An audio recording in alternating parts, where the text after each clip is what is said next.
This is GCSE Physics, and this is Unit 3, Household Electricity and Magnetism. So we've split that up into 3 parts. The first part is household wiring, the second part is the cost of electricity, and the third part is electromagnetic induction and magnetism.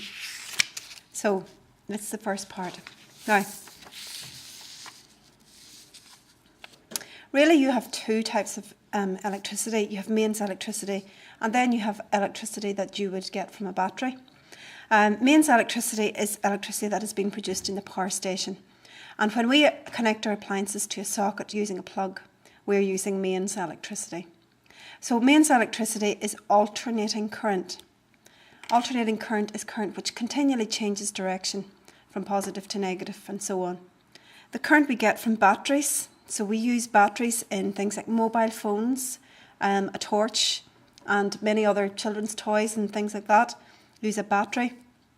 It's direct current.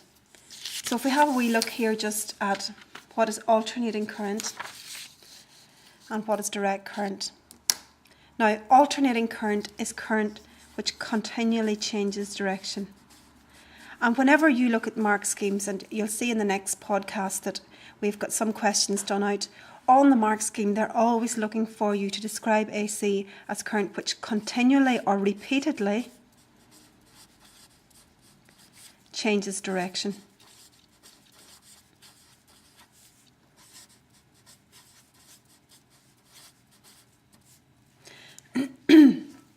A source of alternating electricity or of alternating current is your main source, and that's produced by a generator or a dynamo.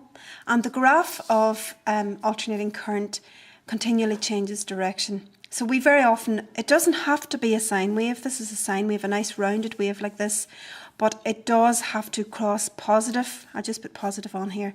Have a positive voltage, then a negative voltage, then a positive voltage, then a negative voltage. And really what's happening is if you have a circuit with AC in it, there's a symbol for AC. In your circuit, if you have a lamp in there, what's happening is the current is flowing one way and then the other way continually. But it happens so quickly that you just think that the lamp is on. You can't see that there's any difference. Direct current then. Direct current is current which only flows in one direction.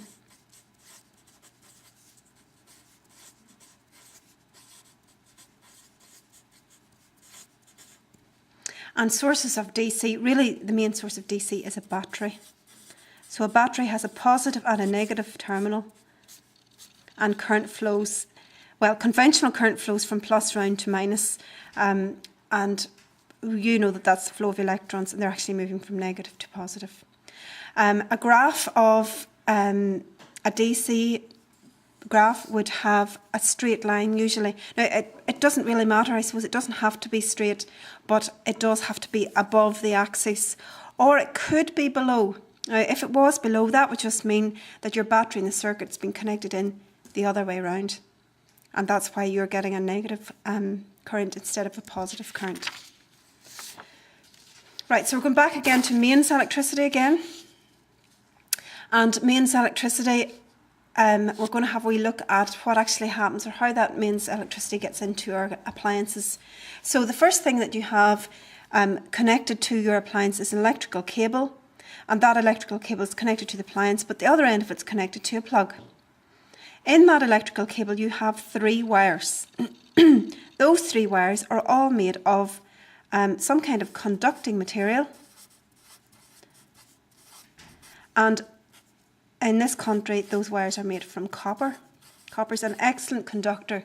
Now, copper isn't as good a conductor as something like silver is, but obviously silver is very, very expensive to use, so we use copper instead. Each wire is encased in a different coloured plastic, and that's very important, despite the fact that the 3 wires are all the same. They're all made of copper in the middle. What's in the inside is the same. It's very important that we know which wire is which, so we know where to connect it. And that's why one is covered in a brown colour. This looks maybe a little bit orange, but it's actually brown. A blue colour, and this one is green and yellow. Now, to protect us, we also need the outer cable to be made of an insulator as well. Insulator, spelled wrong. Okay, so it's made of an insulator as well. I'm just realising you can't see that. So this is to make sure that we don't get an electric shock. And also, that's the other reason, these are covered in plastic to make sure we don't get a shock. But also then they're different coloured plastics so we can tell the one from another. So the names of the 3 wires. The green and yellow wire is earth. The blue wire is neutral.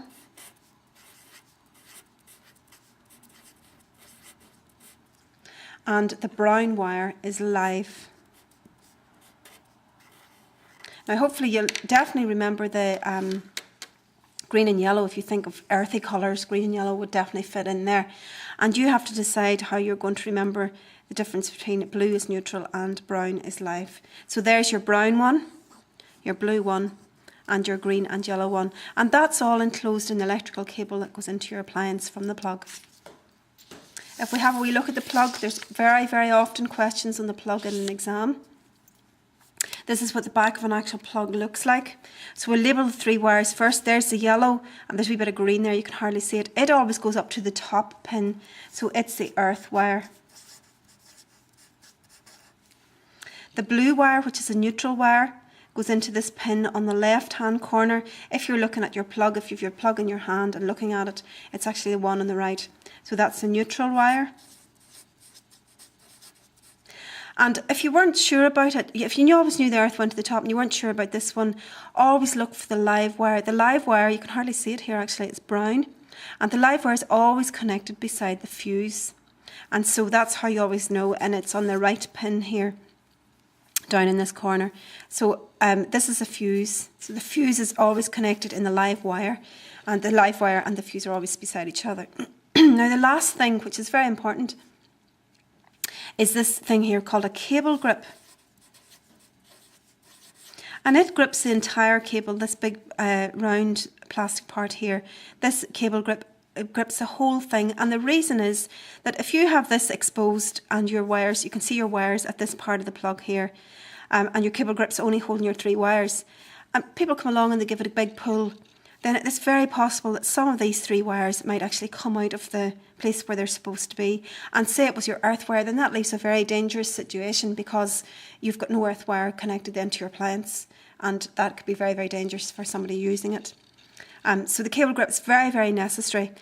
There have been questions in the past, what's wrong with this plug? They've drawn a plug.